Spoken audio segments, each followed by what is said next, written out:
Hello, my name is Carol May Whittick. Welcome to Her Conversations, Tools for the Awakening. Her is an acronym for Higher Energetic Resonance. This is the optimal state to embody in order to attract our highest desires. What is the awakening? This is the moment in time when humanity rises up out of the darkness. Who is awakening? Each one of us present on Earth today, claiming our sovereignty, seeking greater possibilities in our reality and looking for solutions. We know being awakened is not a lofty ideal, but a necessity. If we can transform ourselves, we can change the world. Guests on Her Conversations will speak to your spirituality, sensuality, and soul. Listen to their stories and hear how they are in service to the world. Let their words and these conversations embolden and inspire you. My guest this week is Tetteh Kofi. He is a broadcaster and co-founder of PR Consultancy Journolink. During our conversation, Tetteh shares his story of how his life lessons brought about his awakening and how he has responded and felt compelled to serve during this period of time, which I personally believe will be known as the greatest deception ever played on humanity. We also talk about the false reality created by the education system and how the comfortable classes have been bribed into complacency and fear of hearing the truth. He also shares his dream of an African Renaissance and so much more. So as always, I begin by asking my guests, Her is an acronym for Higher Energetic Resonance. When do you feel you're most her? It kind of goes in cycles, really. It's a bit like a wave pattern. I go into a dip when lots of things don't make sense. And I can't help but try and examine, first, why am I feeling the way I'm feeling? And why am I thinking what I'm thinking? And while that's going on, you're in a bit of a dip. Right after that, usually after a period of sleep, which I find significant because it's a period in which I am not conscious of what I'm doing. I wake up and suddenly there's clarity. Mm-hmm. And it is that process of clarity that makes me feel as if I have higher energetic resonance at that time. Because whenever there's clarity, there's a feeling of expansion, of freedom, of liberation, of levity, of goodwill towards yourself and the environment. And the other time I feel higher energetic resonance is when I chant. I'm a Buddhist by religion, and the basic practice of my life philosophy is chanting the mantra Nam Myoho Renge Kyo. And when I do that, what it does is that it takes you quite deeply into yourself. And the deeper you go into yourself, strangely, the more connected you feel with what's outside of yourself, as it really is, not through the filters you normally see them in everyday life. And so that is the moment I feel higher energetic resonance. And it's at those moments that I think, oh, I see, that's why this happened. Or, oh, this is why, I'm thinking like this. Or, okay, you should have done that better. Or you could have done that better. But see, the beauty of it is that it's kind of a non-flagellation experience. You don't beat yourself up. And strangely, you don't beat up the other guy either. It's like a moment of clarity when it's, how can I put it? It's like you're connected to the universe. And then, of course, that isn't a permanent state. You come out of that and you suddenly feel the disconnection from the universe, and you see all the conflicts arising, and your filters start to kind of fog up and become a bit more strong. And then you go into another level.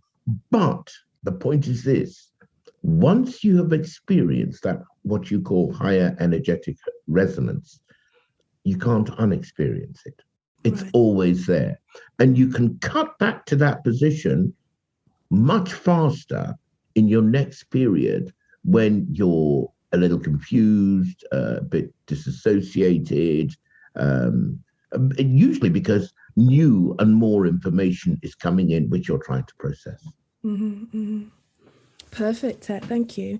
Can you introduce yourself in terms of your journey what you do, even though I hate to kind of like catalogue people by what they do, but who you are at this moment in time, let's say that, who you are at this moment in time with what's happening in the world, and how what you've experienced has made you feel that what you're doing right now and how you're serving humanity is, you know, right on target. Ever since I was a child, I knew I wanted to find a way for people to live together well. Mm-hmm. This is because I grew up in a family that was in the diplomatic service. I've lived in Australia, France, Pakistan, America, India, and various other African countries in which I've worked. I've worked around Europe as a management consultant. And throughout all of this, I was looking for I was trying to understand how I connected with others. I knew instinctively that I did, but the evidence of my eyes was that the world was telling me, no, we're not connected at all. And I knew that was a lie.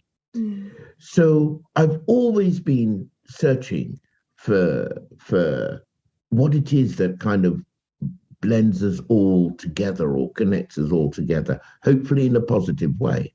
Mm. The way it's happened is that the early part of my life was very successful. I was born with privileges. I've never struggled. Like people, friends have said, look, we grew up poor and so on. I can't say that because I had everything that I really wanted. And my first car was given me by mum, and I didn't have to pay petrol for it. But in my first degree, I was at the University of Ghana. It was all a gimme. And I'm afraid I grew up rather entitled and thought that everybody's life was like this. Of course, it wasn't. Mm. And as long as my career kind of progressed on that trajectory, I mean, like people would offer me jobs. I didn't really know how to write a CV. In the course of what I was doing, I'd bump into somebody and they say, hey, look, why don't you have a chat? And you have a chat and they make you an offer you can't refuse. That sort of thing. And then all of a sudden, I would say about 20 years ago, it just stopped. Mm. And I started, rather than accumulating stuff, I started losing everything. And actually, the more I tried to hold on to things, it was as if somebody was breaking my fingers to wrench those things out of my hands. Mm. And I feel as if that's when I started growing up. And the reason it made me grow up was that I thought I had life sussed. Up until that time, I pretty much thought that if things weren't going well for you, it was because you weren't trying hard enough or you weren't being smart enough or whatever. But the series of events that happened in my life were so left field that, there was a period in, between just before my mother died, when there were times when I didn't want to wake up because I just did not know what was going to go wrong next. And it seemed completely chaotic and completely random. It felt as if I'd be walking down the road on a beautiful summer's day, kind of cobalt blue skies with a couple of powder puff clouds. The way summer's supposed to look and feel. Mm. But over my head, I'd have my own private thunderstorm with lightning and hailstones and stuff. And it was so difficult to explain this to the world because they'd look at you and think you were insane. Because obviously the evidence of their eyes was the cobalt blue skies, the powder puff, clouds, and the butterflies kind of, running from plant to plant, and the bees fertilizing, cross-pollinating flowers and this sort of thing. I even reached a stage where I call that a spiritual crisis, where it felt as if I was the victim of some kind of negative spiritual influence and that this was my own private thing. And it lasted for a while, and slowly I climbed out of that. Now, here's the thing. There was nothing in particular that I did to help me climb out of it. It was just like sailing across an ocean and you hit a typhoon. And in that typhoon, all hell broke loose. And the thing was just to survive the typhoon. Mm-hmm. So coming out of that process, a number of other things happened. I have 4 siblings, and the closest one to me just died. Mm. It felt like one of my limbs had been wrenched out of its socket. Mm. And this was the one person that I felt really kind of connected to. I mean, I could start a sentence and she'd know where I was going with that sentence. She was only 3 years older than me, but she just passed away. Then after that, Brexit happened. Mm. And again, I thought, here we go again. But now it wasn't happening in my inner life. This was, even my environment was showing signs of this kind of thunder and lightning blowing around. Mm. Anyway, at the time I didn't realize it, but looking back, what it was doing was it was completely leveling my ground so I could reconstruct it. Mm-hmm.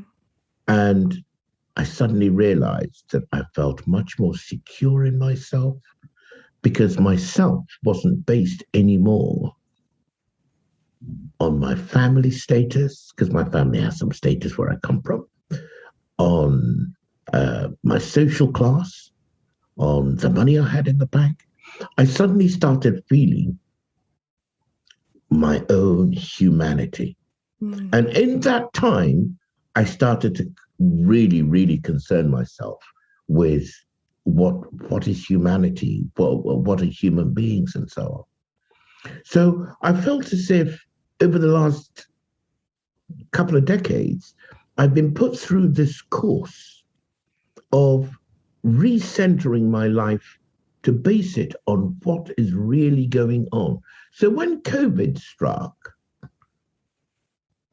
I very quickly realized something was wrong. I very, very quickly realized something wasn't quite right. I didn't have the facts. I'm not a scientist. I'm much more artsy. I'm a great fan of history, economics, and that sort of thing. This was the world I understood. But I quickly realized that I'd been given like a crash course in chaos before other people experience chaos. And so joining the dots of the COVID crisis was, I felt, intuitively much easier for me.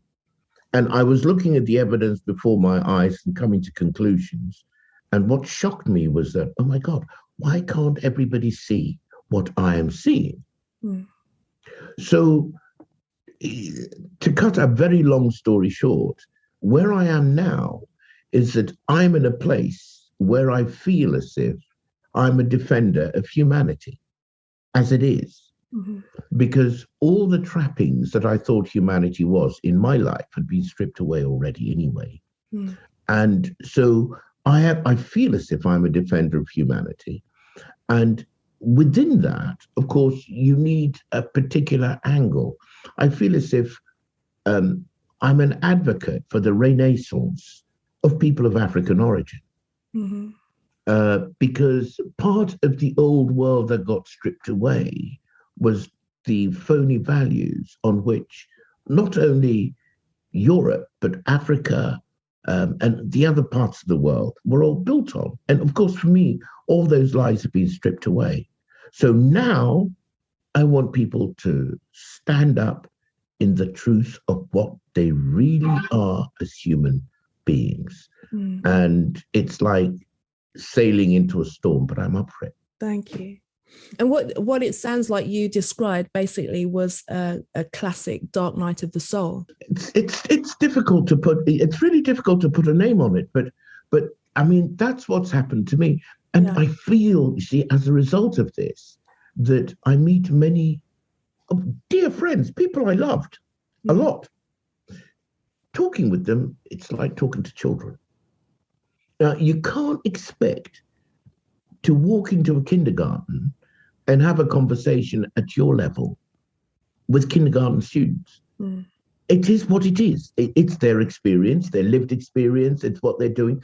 If you want to engage with them, you have to engage with them in a way in which there will be comprehension on their part as well as yours. So really, I feel as if the world is requiring to do the calculus, but the world hasn't yet mastered algebra. The world still knows arithmetic. It's using the wrong language. You can't do the calculus without arithmetic and algebra. And they're going to have to learn algebra. And algebra, you know, if I can use that figuratively, is they've got to ascend to a higher personal level of perception, insight, and vibration. The way that because I've thought about this so much, and it's always been an awareness that I've had that people don't see the world don't see the world the way that I do. So I've always been skirting on the edge of things anyway. And from young, really, because I like experiences and situations forced me to just like, life was never been easy sailing. It hasn't been that at all. It feels like it's kind of going into a period of leveling off, but I don't know. But I have a real feeling of ease right now, which in the middle of the pandemonium that's happening across the world seems doesn't make sense, does it? Doesn't make sense. But how it seems like is because I've always been on the periphery and never quite fitting in, never really wanting to play.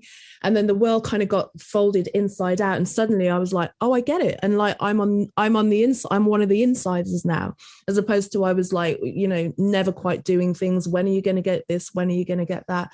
My analogy when it comes to really trying to understand why some people see it and why some people don't is, you know, you go to a wedding and there's always a kiddies table.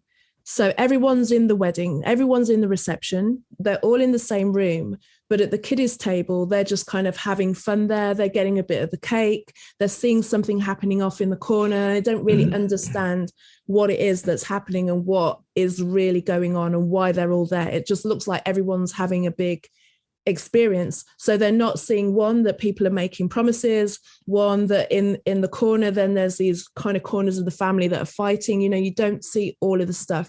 You're just there, you're wearing nice clothes and you're having fun, which is cool. But at the point that we're at now, like you say, we are now at a position, if we're to move forward, we will move forward. But if people really want to take advantage of the world that we move into, you can't just be at the kiddies table anymore. Like you say, you have to take on extra information.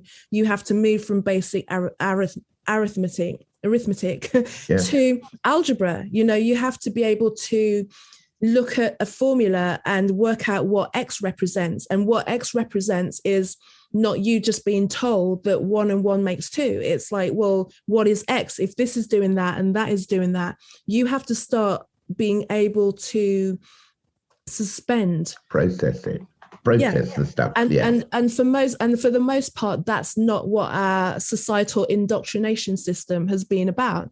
It's actually like eradicated your ability to do that. And over the course of the years, our attention span has kind of like gone down to the point you were speaking earlier about, kind of really having to put your thoughts into 10 minutes. Sometimes 10 minutes doesn't even get you to clear your throat, you know, to warm people up, but they want everything quick and fast. But we're living in a world, or we're seeing now the results of people who, or societies or structures who have orchestrated something and have allowed themselves to spend decades planning this moment. But then they were getting to the point where it's like, okay, we're running into the last bits and everything, and now we're kind of on that accelerating, and we're at the point where all the energy has got us, and we're at the bottom of the hill, and we're running really, really fast, and we've got to work out how we're going to come off this. Most people can't handle that because they've just been in the wedding, sitting at the kiddies' table, drawing and eating cake. And now someone's trying to go, hang on, we just need to tell you a little bit more about what's happening in this room. And they're not ready because they just want to sit at the table and eat cake. It's fun. Eat cake. Yeah. Yeah, and play around. You see, I mean, what's interesting is that education, maybe for me, things were different because I was in an English prep school in Windermere at the age of 7.5, boarding school, miles away from home. And you've come from a home in which really you're a minor deity.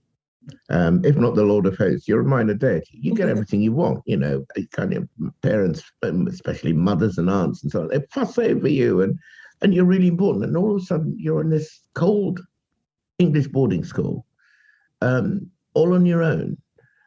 And you got to fend for yourself. It's shocking. And I believe for that reason, I paid attention to why I was there. Of course, I had a lot of fun with the other kids, which you do. I mean, little boys are like that. But I paid attention to what I learned about the classics, Latin, ancient Greece, Rome. And then later on, I mean, as I grew up and I went to big school, kind of to secondary school, when it came to I knew I wanted to do history, but I selected English and European medieval history. Right. Why? Because I needed to understand what had shaped this place I was in. Meanwhile, I got the impression very much that my very good, mostly English friends, a few Scots, Welsh, took it all for granted. So they were just being fed this stuff and they were parroting it and spewing it out in exams and getting good results. I mean, some of them wound up in Oxford, Cambridge, Edinburgh, and so on. I was supposed to be going to Edinburgh. But they weren't really thinking. And it at the time, I didn't know what that meant.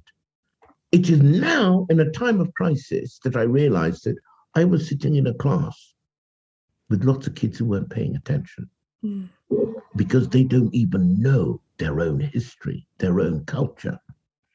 And I've come to the conclusion is that it's because the purpose of education is to make you a willing servant to somebody. Right. Not to really develop your character. But then I was an immigrant boy. I was the foreign boy. I was a black kid. In my big school, there were maybe 450 students there at Kingswood, of which 5 of us were black. There was lots of relational stuff I had to deal with. Now, there's something interesting out of that, is that the society, the school, wasn't educating me to function in Britain. Again, I didn't realize that at the time. But I was being educated to leave Britain and go back to Africa. It never even occurred to me. I thought I was just one of the boys, but here to get the education, and then you go to a decent uni, and then you come away and you get a decent job, and life just continues. What I didn't realize was that they had educated me to a standard with a level of self-belief that didn't exist in Britain. For a person of my ethnicity.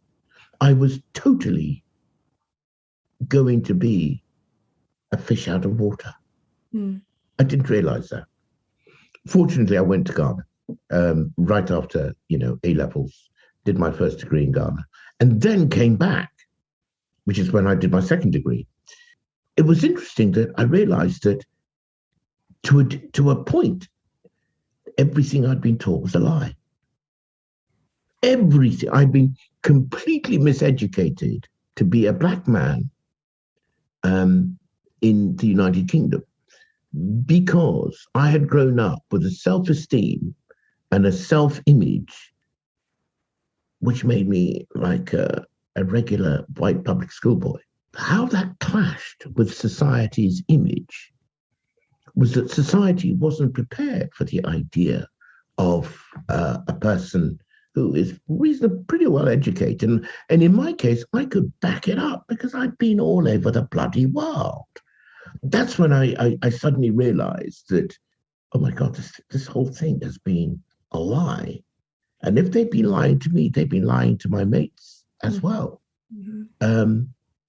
And that's when I changed my name from James, because anybody who's known me for any period of time, growing up, I was always James Kofi. That's when I decided that, no, I need to call myself Tetteh, which is my given name in Ghana. My full name is James Philip Tetteh Kofi. I mean, because we're Christians, you're given a Christian name.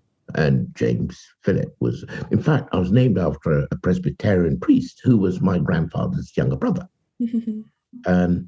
So, yeah, I suddenly realized that was the awakening then. It was a long time ago that something was a little bit off. And so really through that process, I've been trying to get to the root of where things are and re-educate myself.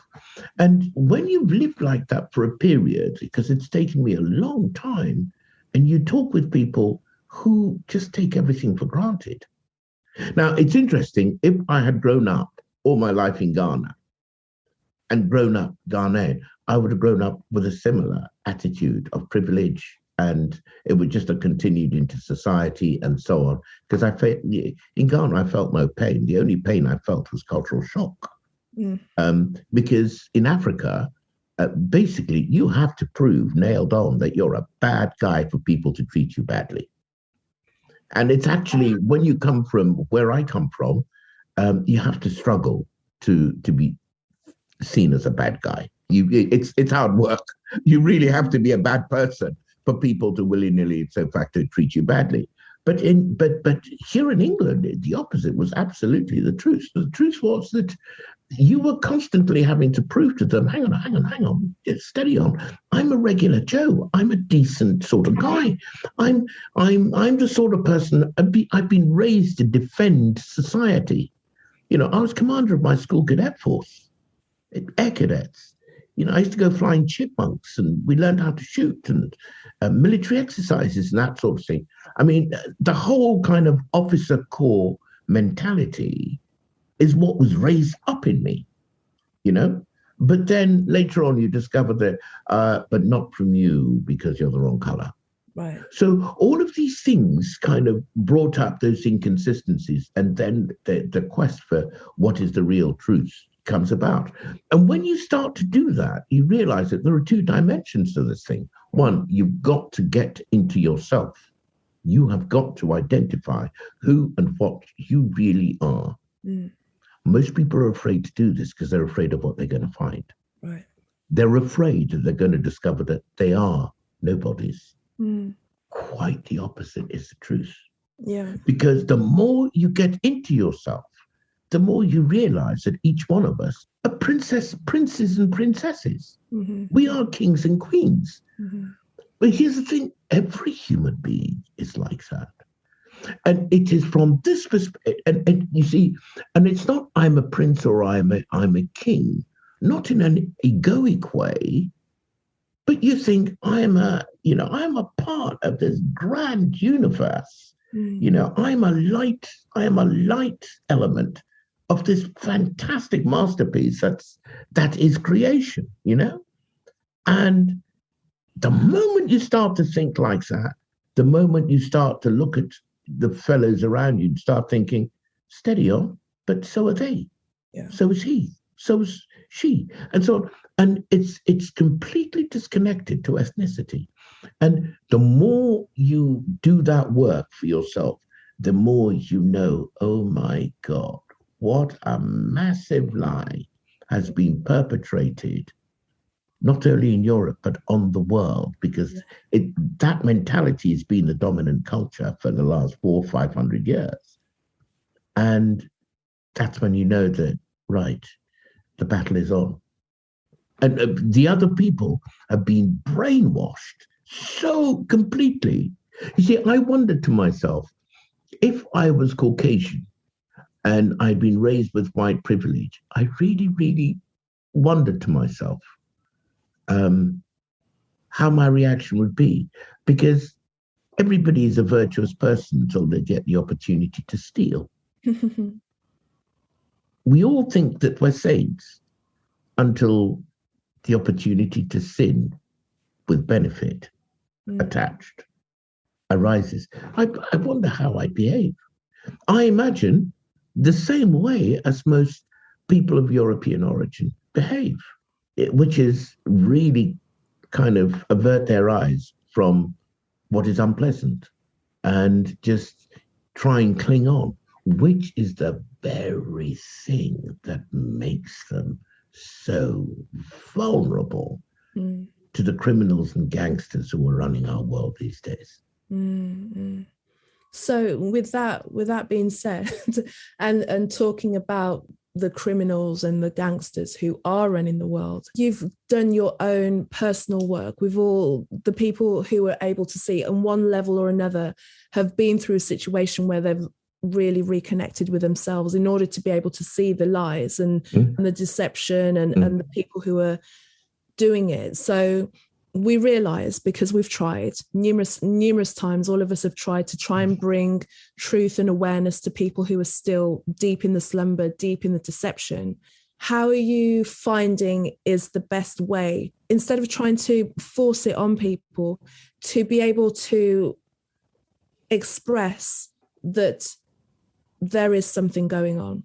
We have all been raised in such an inverted world, in such a world of lies. And I stopped giving myself a hard time for allowing myself to buy all the guff I was taught. If I'd known better, I'd have done better. I didn't. And it is what it is. So you come back to this thing about, and I don't know, it's attributed to Gandhi, who I later on discovered was a pretty rabid racist, that you've got to be the change you want to see. Right. It's the only way. First of all, I got to admit, I got into savior mode. I thought, well, look, if I can see this, everybody else can see it. And it's just the same as imagining that every woman you encounter is going to behave like the women in your family. They're not. They're not in your, they weren't socialized the same way. They don't live with the same scripts. Everybody's a sovereign individual.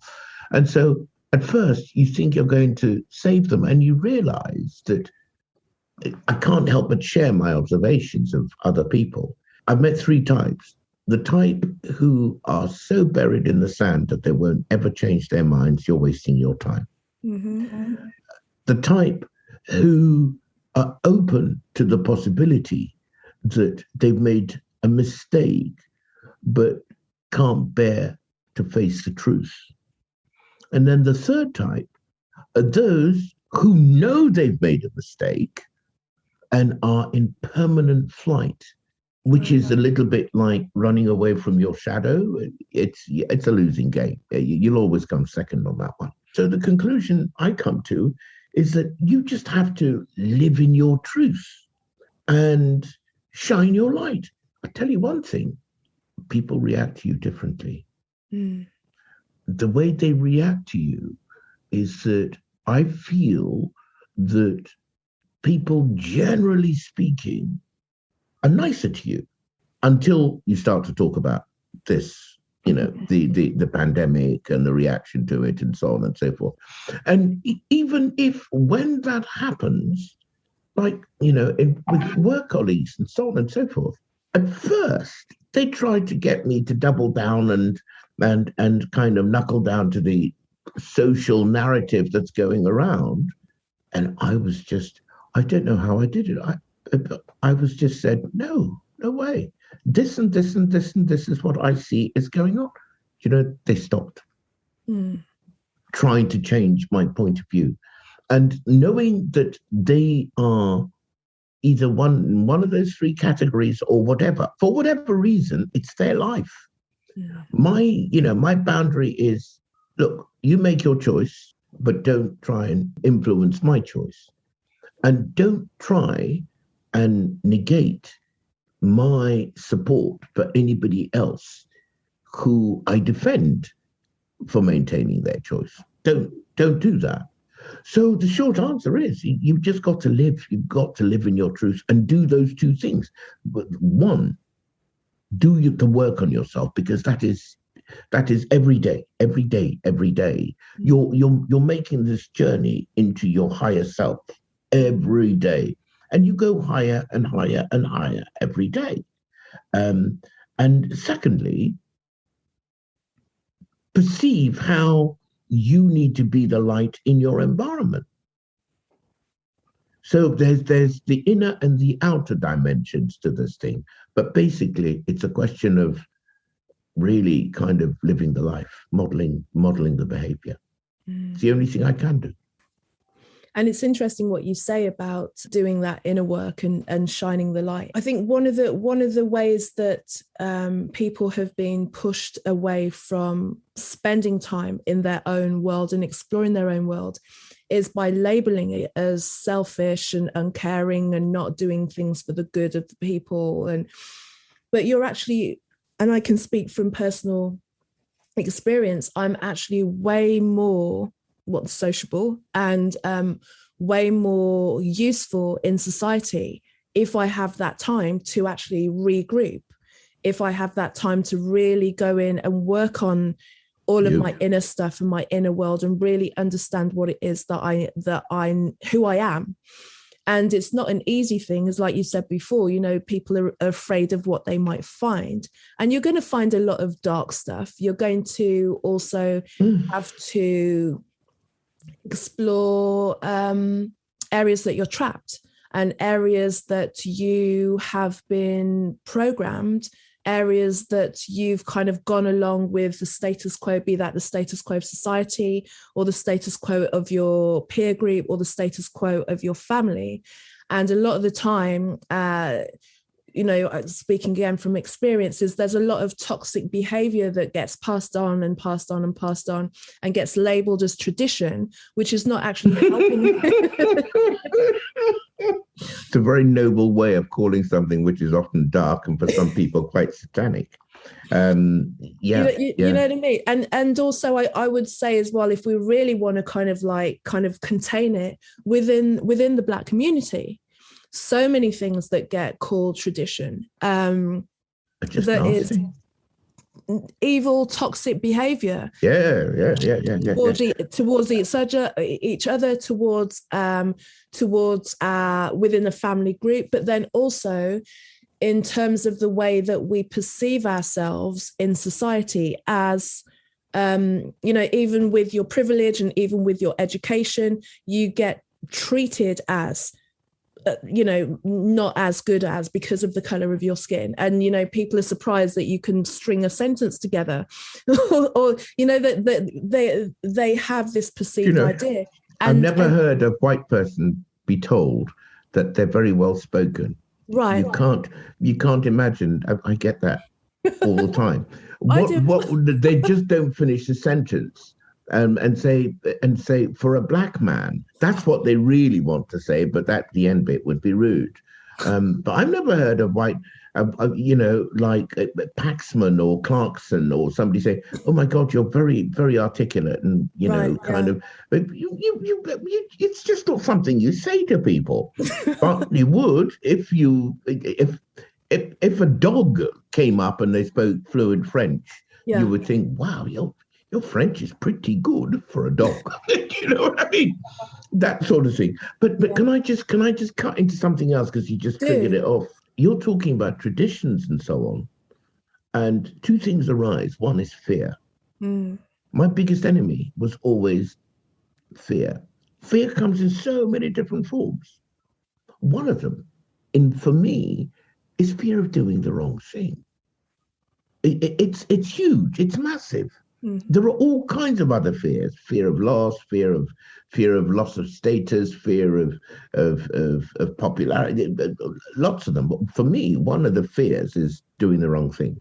But let me question that then. What is the wrong thing? the wrong thing is something which when you go deeply into it, there are two kinds of wrong thing. One of them is not a wrong thing at all. What most people think is a wrong thing is things that other people don't approve of. Mm-hmm. That is the false wrong thing. That could well be, and is in fact is often the right thing to do. Yeah. But what is a wrong thing is to create anti-value. Mm. Anti-value. By anti-value, I mean to disrespect, to slander life itself. That is a wrong thing. That is actually the definition of evil and the opposite of goodness. Mm. You see, so there is such a thing as a wrong thing. For example, the wrong thing is to con people into taking an experimental biological agent without giving them all the facts and the choice. That is a very, very wrong thing to do. So yeah, by my book, it's not good to do the wrong thing.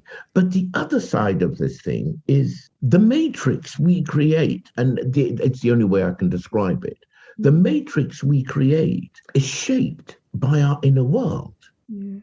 This goes to miseducation, you see, because all the fundamental things about life we need to know weren't taught to us at school. Right. This is so basic that this is something we should be teaching children from an early age.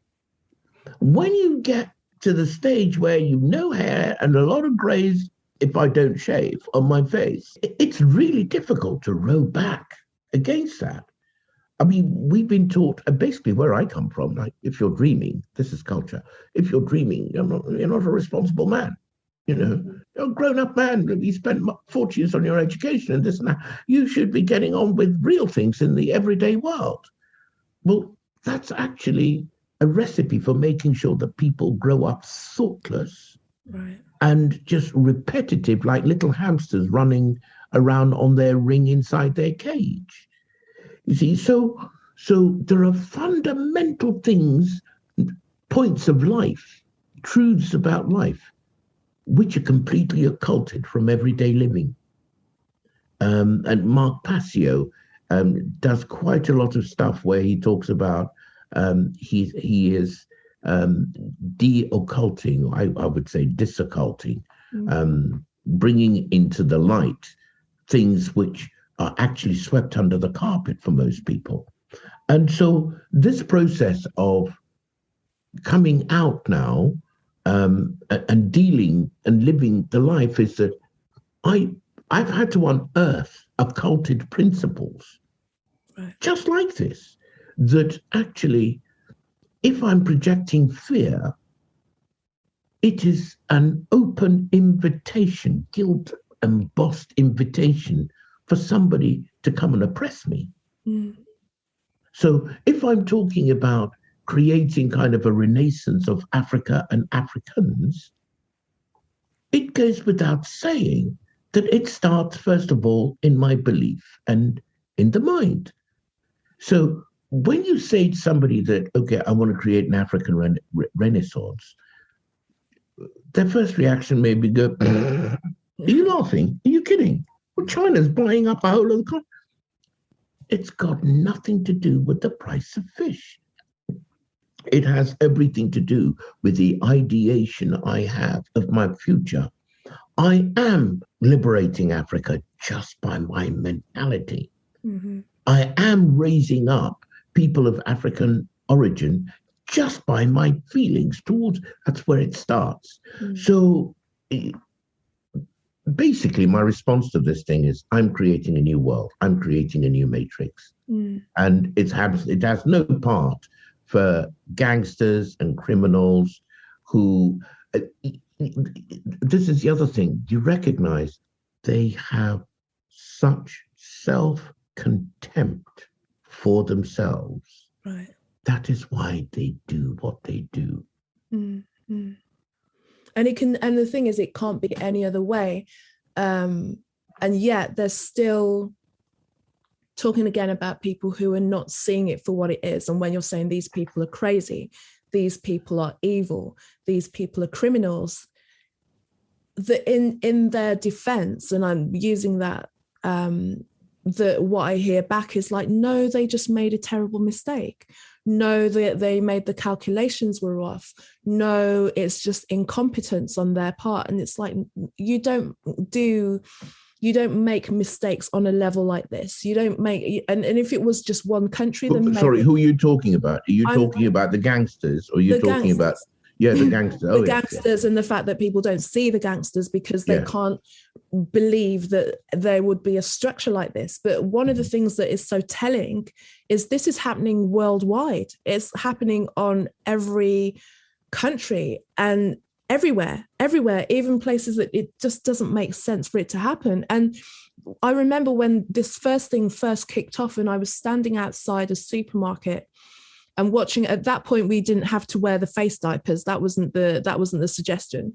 It was that we stood, 2 meters apart, or 6 foot, or 1.5, depending on where you were in the world. That in itself should tell you it's a nonsense, because the measurements were different depending on where you came from, whether they're going to tell you to stand at a metric distance or an imperial distance. That in itself, you should be like, hang on a minute, but I was just looking at it going, hang on, how has this happened? How has this happened that suddenly everyone is just doing this, where they're just standing aside from each other and scared of each other, and it just showed the power of the people and also the lack of belief in, and the lack of questioning that people had. They were just like, well, these people have come on the TV and told me that for my health, I need to do these things. And they'd gone so far into fear that they were doing things that didn't make any sense. Can I tell you something, Carol? Do. It was the first time I saw people queuing outside. I think it was a Waitrose. It was a very nice, very orderly line. And I looked at the people who were in that queue, and I saw the pearls and twin sets. Right. And I noticed the Russell and Bromley shoes. And I saw the Mulberry bags. And behind them, the car park with the Astons and the Range Rovers and the, I saw, what's that really big American thing? I think it's a Chrysler. No, not a Chrysler. It's actually a Cadillac, but it's a Cadillac SUV. It's very grand. It's very spectacular. I said to myself, this is Britain. Can I tell you, in rapid order, it felt like I had a tremble, and tears came to my eyes. I felt like when the Twin Towers collapsed, when the tower, that huge, massive building, just came straight down like that. Right. It felt like that in my mind. I understood immediately how the first thing was the Battle of the Somme. These people getting slaughtered like that for nothing. Then right after the Battle of the Somme, I said, hang on, never mind, so what about the Second World War? And in that moment, I just thought to myself, oh my God, we've all been conned and didn't start to that was what made the tears well up in my eyes. And I thought, all of this has been a crock of you know what, and that we've been conned. And the great imperial power herself, the United Kingdom, and her quote-unquote exalted citizens were being treated like slaves in their own country. And this is what got me, by their own people. Right. This is when I thought to myself, now I've got to investigate and look at everything. And I think I was depressed for about a couple of weeks. But I have to say, because this was literally a moment when the carpet was drawn from under my feet, and I thought everything I thought I knew, I needed to re-examine.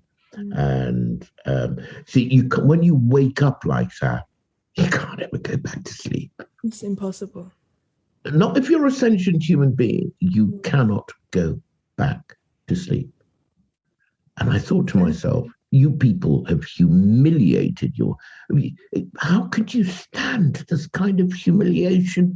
It's different if somebody, a foreign power, has come into the country and they've got you all on the end of a pistol with a gun to your head. Do this. But all they had to do was say a few words, and the whole country collapsed into this. I realized that not only on this occasion, but for many other occasions before, the people being abused. I knew it was a plan. Yeah, and I agree with you. And it was like you say, across the board, but in particular, seeing people that you always assumed and also society had impressed upon you were the intelligent ones. That was the demographic. This was outside Waitrose. Yeah. Their dress and everything backed it up. And because at this time people weren't going to work, there were men and women there. These were the men who'd be swaggering around, going all hoity-toity, oh, I'm superior, and so on and so forth. And I looked at them and I thought, no. You know what? You look like a plantation worker in a Mississippi slave yard. Yeah. Yeah.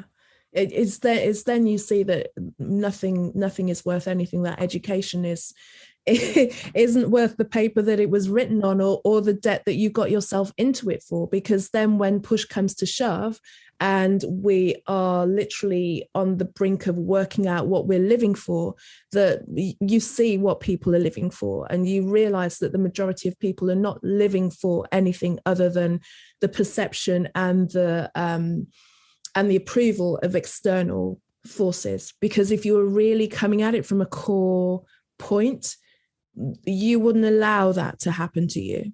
You would stand up for, you would clear your throat. I was surprised. I was really surprised. But also what I started to do after a while was really listen to what people were saying. Even particularly people who had managed to kind of have this, what I call lily pad life, up until this point, where they just kind of like, it'd been nice there, and like they kind of gone there and just done the thing, and it was all very nice. And they were actually having a very pleasant lockdown for the most part. They were getting furlough, they were getting furlough, and also because they had kind of sat in a certain demographic and experienced life as a result of ticking all the boxes, had backup resources financially. So even if they didn't have the furlough, they would be okay. And they'd be able to kind of like sit and ride it out for a good couple of years. So for them to kind of let go of it and not realize that, like you say, this was like one of the biggest, probably the biggest trick that has been played on humanity in the history of humanity. They couldn't take it on board. It showed what a grand heist the whole thing had been. Right. And you see, it depends who you are, the perspective you look at these things from. I realized these people had all been bribed. They'd been bribed into compliance by what you call the lily pad life. They've been bribed into turning a blind eye to the very beast that is, if it hasn't yet, plans to consume them. And they're the ones who don't want to hear another narrative because they can't face the fact that they made a mistake. They lived a lie. I don't think, and it's a hard thing to take on board, and very. Some people might be able to not accept it, but process it more. Because when at that period of time, like the work that I was doing, which is like events and exhibitions and expos, which was public facing, all of those events literally just went brrr. So I'm like, okay, that is like all of my, and I work on commission. So it's like, okay, my income for the next 3 or 4 months is literally wiped out. So, but also I like to keep myself busy. So I'm like, what am I going to do? And I just started to really dig into things. And it was connecting all the dots of the loose ends of bits of information and alternative narratives that I'd held in my space for so long that all kind of coalesced. And I went, oh my God. And there were only just a few little pieces that I had to do that were just like, oh my God, I got fooled there. But it was almost, I could kind of take it, the penny drops. And it's almost like you feel that neural firing go off in your head, because people will literally go, oh my, you have to literally like hold your brain together, because it's going to bust your belief system. It's going to change your paradigm like that. And I didn't really have anything to lose. It was not about saving face. It was not about keeping up with the who knows what's is, and my Audi wasn't going to get towed away or anything like. I didn't have anything to lose other than somehow something turned around and I went, this is what it's been all about. And now it's happening. And I could see how the ones that were holding on tightly just thought, well, you know, if we just do the thing and just standing line outside like Waitrose or Marks or, you know, we do, you know, and we kind of comply and we get a pretty mask that matches the shoes in the bag, then we'll just continue to keep going, because at some point we'll be doing the right thing, and by doing the right thing we'll get back to normal. And the more that you keep saying to people, there is no way on this planet, plane, whatever you want to call it, normal is gone. Normal served you as long as you wanted to like play this kind of like game. It's all going, you know, like kind of go from A to B with your life, retire and die. But that's not what life's about.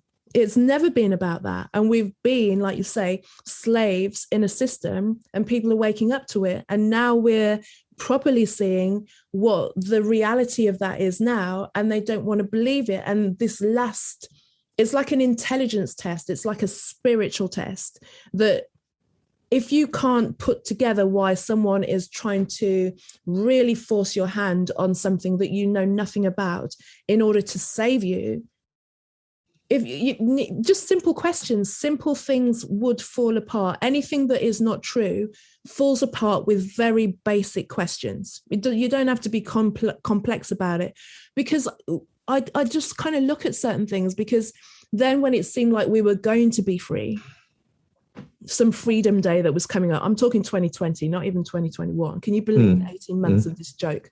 But very quickly I noticed that what they were doing within the supermarkets were erecting these perspex glasses between, you know, the self checkouts. And I'm like, well, why are they doing that if we're going to go back to normal? That doesn't make any sense. And then the minute that we had these mask mandates come into play, every shop had literally had stock almost overnight. So I'm like, this happens too soon, because there's a manufacturing situation that goes on logistically. All of these, in particular, the billions of masks that must have been sitting, waiting in warehouses somewhere for them to literally appear on the shelves overnight.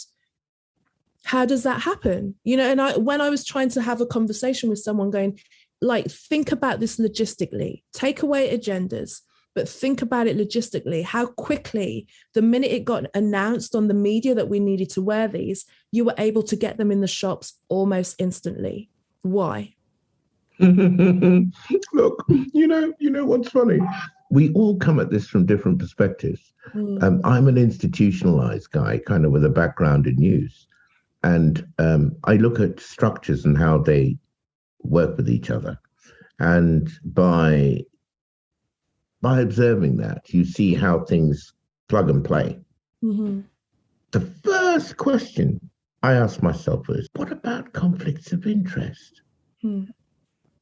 Because I realized that there was a clear connection between people who were formulating policy, people who were funding research, and people who were funding manufacturing for the trajectory on which we were headed. And if you followed the money, it all came to one source. Right. And I'm like, that's why we got a members register of private interests in Parliament. And I said that, so anybody who's going to be, say, the chief medical officer cannot have had any dealings, and I would give it something like a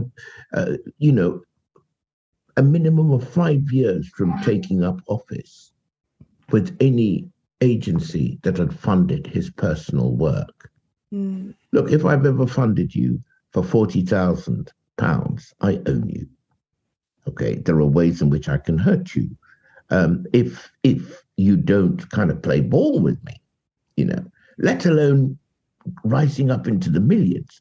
So the conflicts of interest that showed up between policymakers, research, manufacturing, connecting to the media and everything, immediately told me that, well, look, this thing is broken.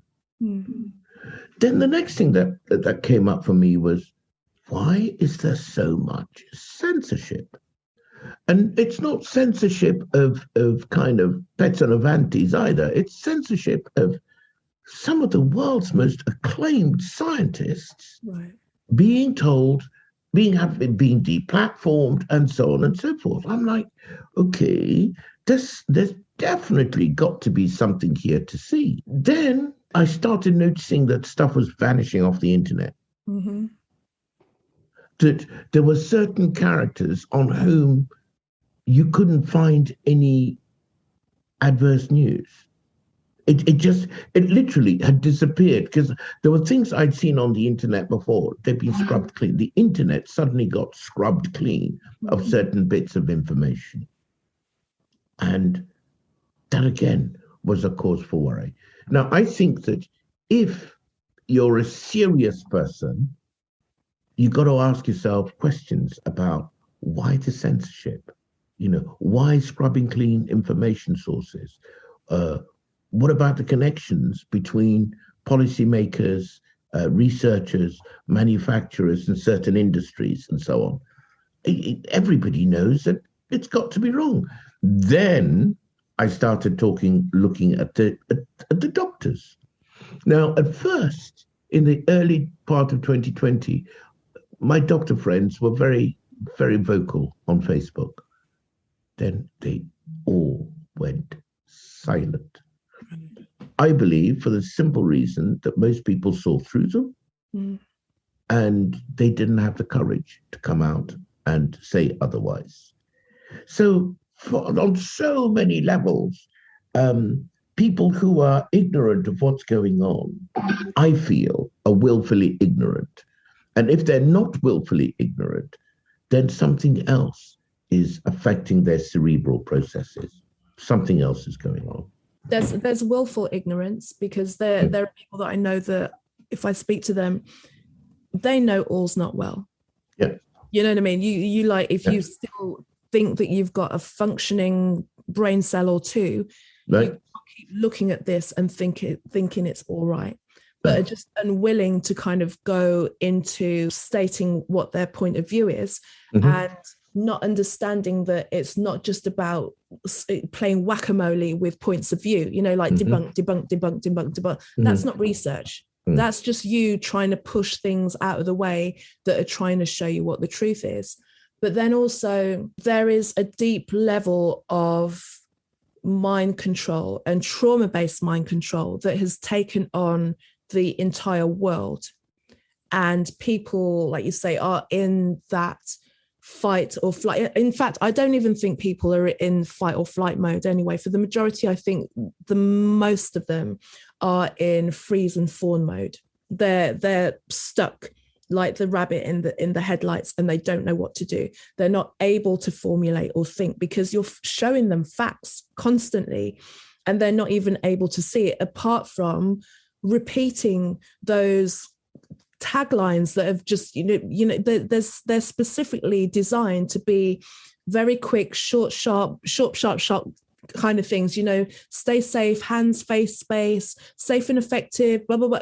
They're just literally parroting things back to you and having you believe, or having that person believe, that they are actually holding a reasonable argument with you, and they're thinking for themselves, and they're actually not. They've been removed from their own critical thinking, which most people don't have that capacity anyway, because that got blasted out of you when you went to school, to then be able to not realize that people are being led like lemons to the edge of the cliff.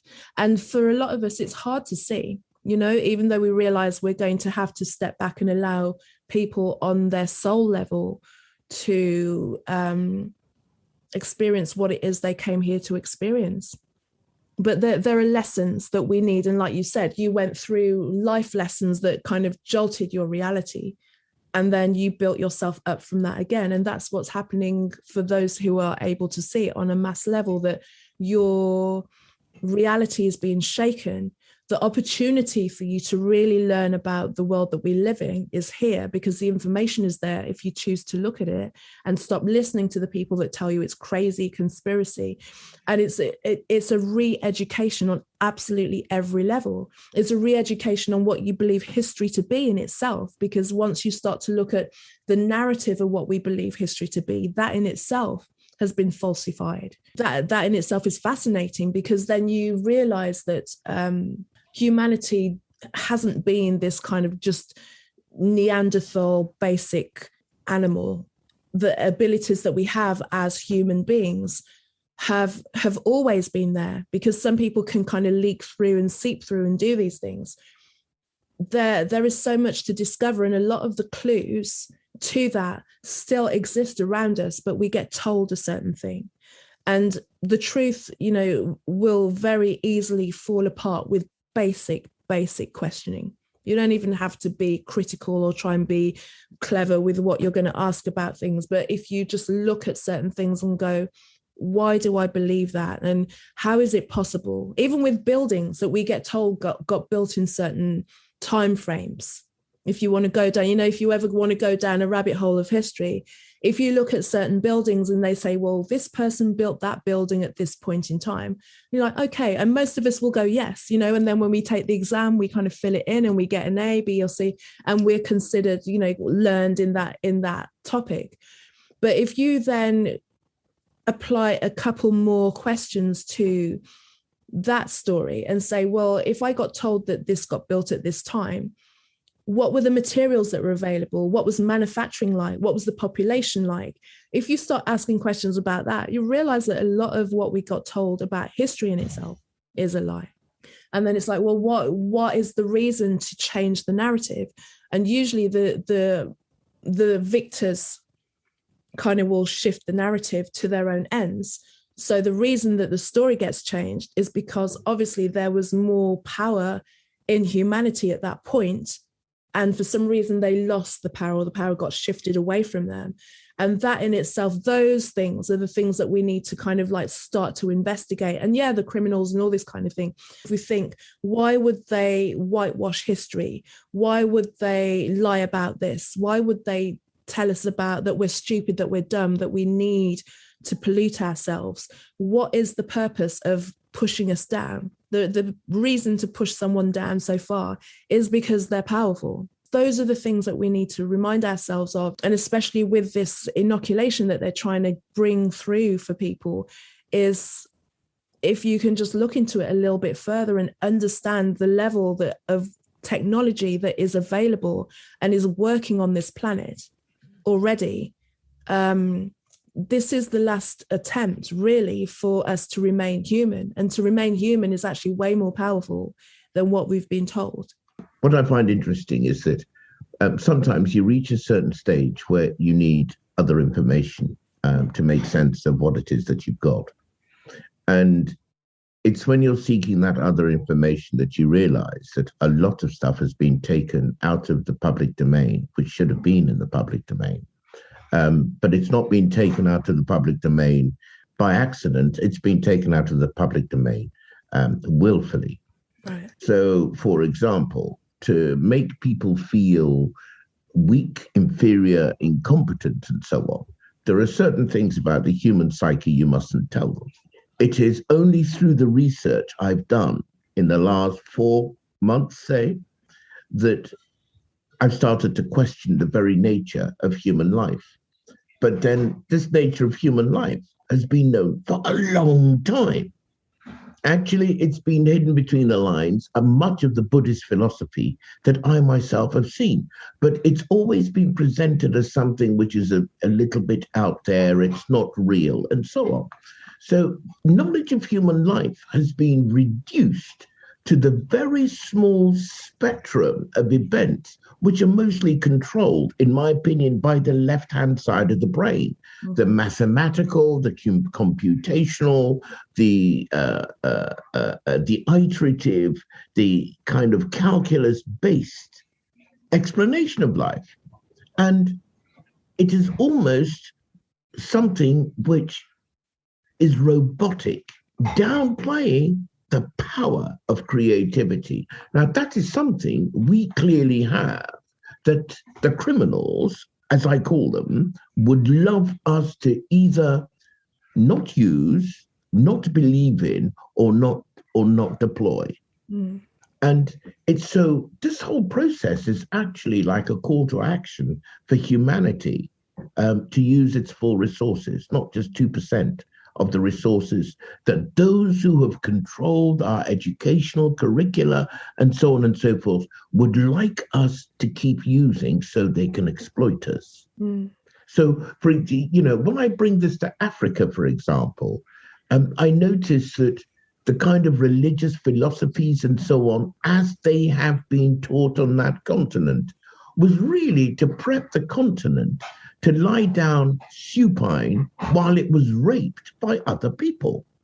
Now, if I talk about an African Renaissance now, it's about completely disocculting all of the stuff that's been laid down as the truth, with institutions built to back up that truth, just indeed as institutions have been built in the West to back up the falsehood of white supremacism. It is absolutely ridiculous. It's a lie. So one other big thing about this is other knowledge that has been discouraged, disparaged, occulted, and so on, which we need to complete the truth of our humanity. And you see, when people are kept willfully ignorant, it is one of the greatest crimes against any group, any community, any tribe, any ethnicity, any country, any planet, any species. It is a terrible, terrible, terrible crime. And I feel as if, in response to the thing you said before, is that part of the response to this thing is to really jump into that totality of our humanity and manifest it. And of course, those who have been brainwashed into living within that small sliver of perception are going to be the ones who'll say, oh, no, you don't dare do that, or show me the evidence for this, or you can't go down that route. And so all they keep saying is no. It's all they know to say no to positive things. Possibility, a wider experience is the Exactly. allegory of the cave, isn't it? Literally playing out in front of us, and it's hard to see when people are pushing back on the possibility of them having such a wider life. But maybe for them, and I'll never understand it, because when you try and have a conversation and just throw questions at, why do you think that? Well, don't you think it's possible? It's like, well, no, it becomes too much. And you can see how... Fear, yeah. That's all it is. I think it was Nelson Mandela who said this thing about what we fear more than anything is the fact that we may truly be great people in and of ourselves. We may be great in and of ourselves. And it's probably driven by early experiences where people have been beaten down to a state where they're afraid to think of their own greatness. Right. And when you present the possibility of their own greatness to them, it becomes a massive threat, either because they're afraid of failure, or because they just can't. They must think you must be lying to me. It can't be real. But the truth is, a lot of people have been raised to be afraid of how great they can be, but they have no doubt about their egoism. They realize their egos are boundless, but that is the very narrow spectrum of their selfish selves. About that, they have no difficulty. They can be as beastly as you like on an egoic basis. But the same person who is beastly in an egoic way is the first person to actually rein you in from expressing your total freedom. Yeah. Before we go on, I just want to ask you a couple more questions anyway. So what would you say was instrumental in your awakening? Well, life happened. It was life. A bit of me says that it was my karma, just the way it was going to be, because I certainly didn't plan the decline that hit my life. I did not plan it. In fact, I would have paid everything for it never to have happened. So I can't take credit for that. But the truth is that it happened. And it prepped me, it set me up to be open to a whole new world, a whole new batch of realities. So there was that. And then secondly, I was also up for the life purpose of questioning what confronted me. But I've always done that. That I've always done. I've always striven to understand what is going on around me. So once the opportunity came with a series of events, and I, attacked it with observation and analysis and thoughtfulness and so on, the benefit was mine. So where can people find you and connect with you more as well, Ted? Because, I encourage everyone to get into your sphere and your world and hear more about your perspective and what you're putting forward. Well, I have a Facebook channel where I put out mostly musings and broadcasts. I'm also on Instagram. I'm also on Twitter. I'll send the links to those things. My Twitter and Instagram are both at Tetteh Kofi. You only get one of those. Not many of those to the dozen. It's suitably exotic. Exactly. At Tetteh Kofi. My blog is Meet Me on the Planet, and it goes ... Earth. Meet me on the planet ... Earth. Facebook is Tetteh Kofi. Well, thank you for fascinating conversation that could have extended way into the evening, because there's absolutely so much we haven't even gone near. These are interesting times, 18 months in, these are interesting times. I can see for a lot of people, these are like really frightening times, and they're clinging on to the yesteryears that they used to have, not realizing that this is just a period that we're birthing through. And if they can really hold tight, if they can allow themselves to really see what the truth is, take on board what they're being told that they shouldn't see, and maybe just kind of swim in those waters for a little while, suspend your disbelief. You don't even have to kind of believe anything, just like open yourself up to something that is not necessarily the narrative that everyone is holding onto so tightly, because it makes no sense. And if it makes no sense, it's nonsense. And yet people are being drawn into this nonsense as it becomes more and more ludicrous and more clownish. It blows my mind. It gets more and more ridiculous. I saw a clip of, what's his name? One of the American talk show guys, who was doing this whole dance with the vaccine. Dance with the syringes. Looks so ridiculous. He actually looks like a complete idiot. He looks like a complete idiot, but I think also what people have to think, and when I look at things like that, and when these figures come on to mainstream and they're doing things like that, I'm like, what is it that they've got on you? What is it that they're doing that you are prepared to come forward and do that tomfoolery? Because no one in their right mind would do this. But also there's another angle which makes me say that the contempt. If a person is prepared to do this in front of you, you've got to know that they have utter contempt for you. Right. It is such an insult to your intelligence and your wisdom and your perspicacity. Such an insult that you need to wake up, because it's like somebody just exposing something truly ugly to you. You've got to ask yourself, that person doesn't have any respect. If he doesn't have respect for himself, that's their problem. But the respect for you, Right. fascinating. Totally. Carol, thank you so much. It's been a real pleasure for me. And we've only just scratched the surface. You ought to have me on again. That's a casual dig. We're going to have to do this.